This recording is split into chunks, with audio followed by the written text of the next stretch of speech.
Je m'appelle donc Thierry Delépine, je suis donc français, né en Normandie. Et ça fait maintenant depuis 2012 que je collabore avec l'association Au Carrefour des Cultures, qui est une association camerounaise à Eboloa.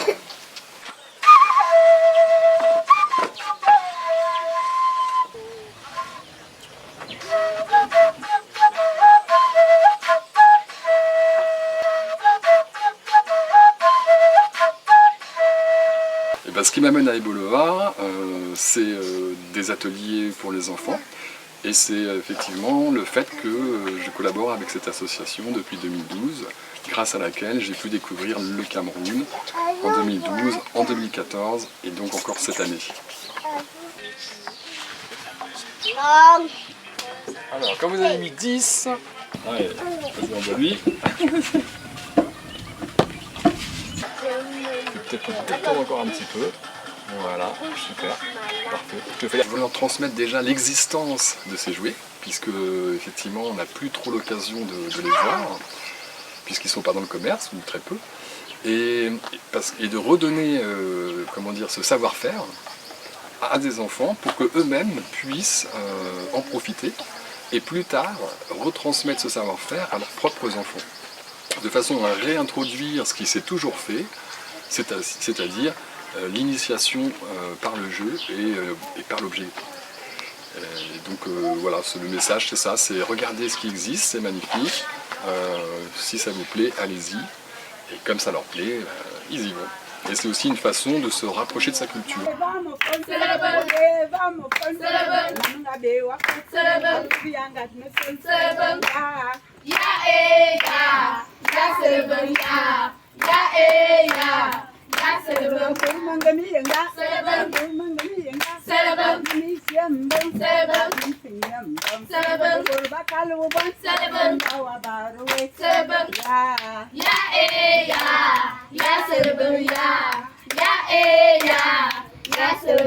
L'objet des ateliers ici au Cameroun, c'est promouvoir la le Ekan, relever les enfants, amener les enfants à savoir ce qu'on appelle le jouet traditionnel, parce que j'ai vraiment admiré ça de lui. Il est le secrétaire de l'association Au Carrefour des Cultures, et ce que j'ai aimé sur lui, c'est le jouet en bois et en bambou de Chine et en bambou de raffia. Donc je me suis dit que le jouet occidental est vraiment différent du jouet traditionnel, s'il faut le dire, le jouet Ekan ou le jouet d'Afrique. Parce que les enfants peuvent fabriquer un jouet à partir d'un néant. Ils peuvent donner la forme eux-mêmes à ce jouet et ils peuvent valoriser ce jouet. C'est ça qui est important au départ, de faire un ressort très régulier. Jamais toujours...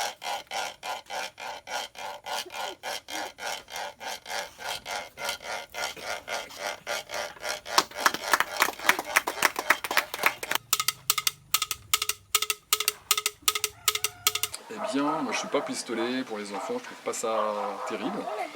Mais là, il y a toute une intelligence qui est remarquable.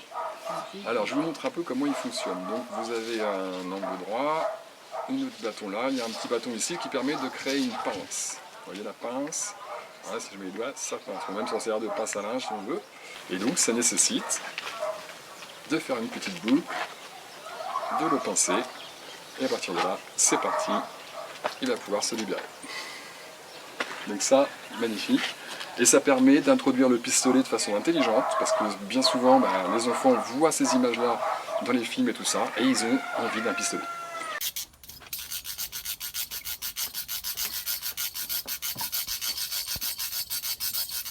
Là, c'est un casse-tête très intéressant, puisqu'il fait appel à la physique. Je frotte, les hélices tournent. Déjà, c'est un petit peu magique.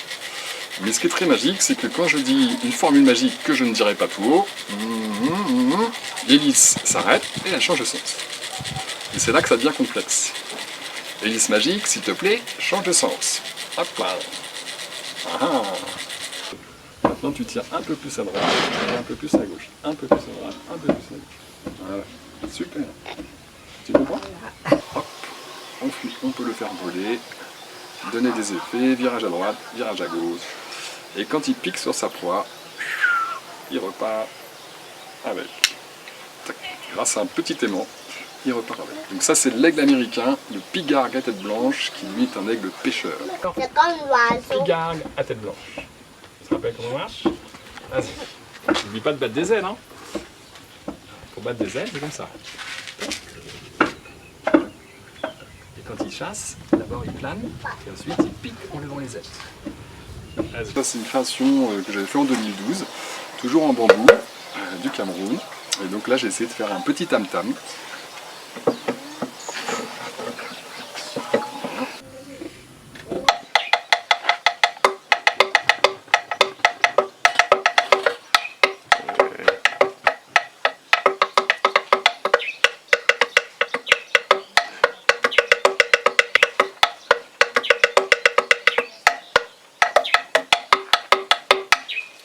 Voilà.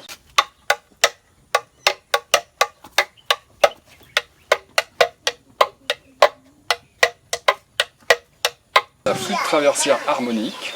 Donc là, il n'y a pas de trou pour jouer, il y a juste un trou pour souffler.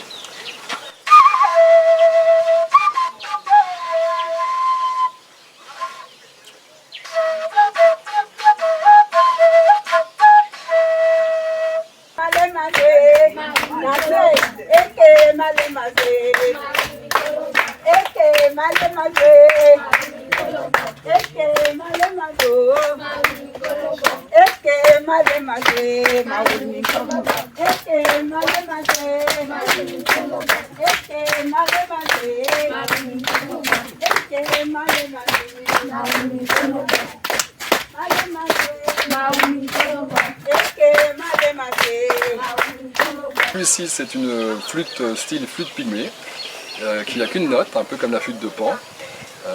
Les pygmées rajoutent avec leur voix les notes supplémentaires. Donc on a une fondamentale là, et ensuite ils vont...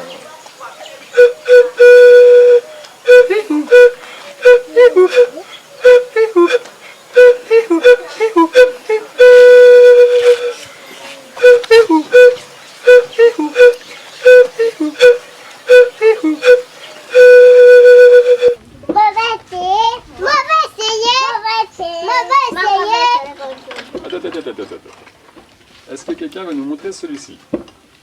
Attention. Vas-y, viens là. Moi aussi. Du côté. Mets-toi devant. Je vais du côté. Asseyez-vous. C'est 100% réussite, c'est-à-dire qu'il n'y a pas un enfant qui reste de côté, au bout d'un moment il accroche et il va lui-même prendre du plaisir. Et ça se voit dans leur regard, dans leur façon de travailler la chose et de jouer après, quoi. Et ça c'est le plus beau retour que je peux demander, que je peux recevoir. En fait, c'est cette réussite-là qui, bon, il n'y a pas trop de risques, hein, j'avoue, c'est quasiment 100%. Hein, j'ai jamais eu d'enfant qui a dit non. Et pourtant j'ai travaillé avec des enfants autistes, avec des enfants en difficulté.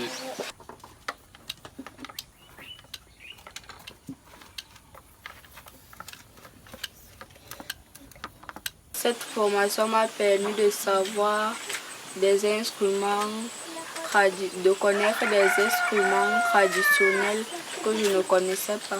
J'ai trouvé tonton Thierry génial et j'aimerais qu'il revienne nous apprendre à construire encore des jouets traditionnels. J'aimerais bien que tonton Thierry revienne pour d'autres jeux. Eux aussi m'enseignent. Souvent ça m'est arrivé de montrer quelque chose et en fait très rapidement ils ont développé sur un point que j'avais même pas pensé moi-même. Minki wa mazabi lokmendi me kum azu kum kum. Minki wa mazabi lokmendi me kum azu kum kum. Minki mama lugunyo mone kum Azukumkum. Je suis très jalouse de ma culture et je ne voudrais pas qu'elle disparaisse. Parce que j'apprends aussi aux enfants à parler leur langue maternelle. Parce qu'il y a des enfants maintenant qui ne peuvent pas former 2 phrases en langue maternelle, qui ne savent même pas parler, dire bonjour en langue maternelle.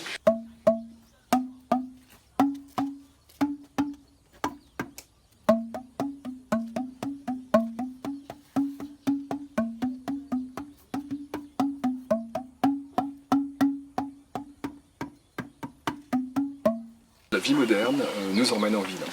Et à partir de là, l'enfant n'a plus accès à la campagne, n'a plus accès aux éléments de la campagne, et donc ça s'arrête.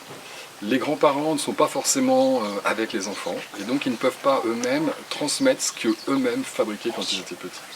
Et le fait de rendre le jouet un objet d'achat a profondément, en fin de compte, je dirais même perverti l'univers du jouet, puisque les jouets qu'on achète, ils sont finis. Et toute la vertu du jouet, c'est précisément sa fabrication.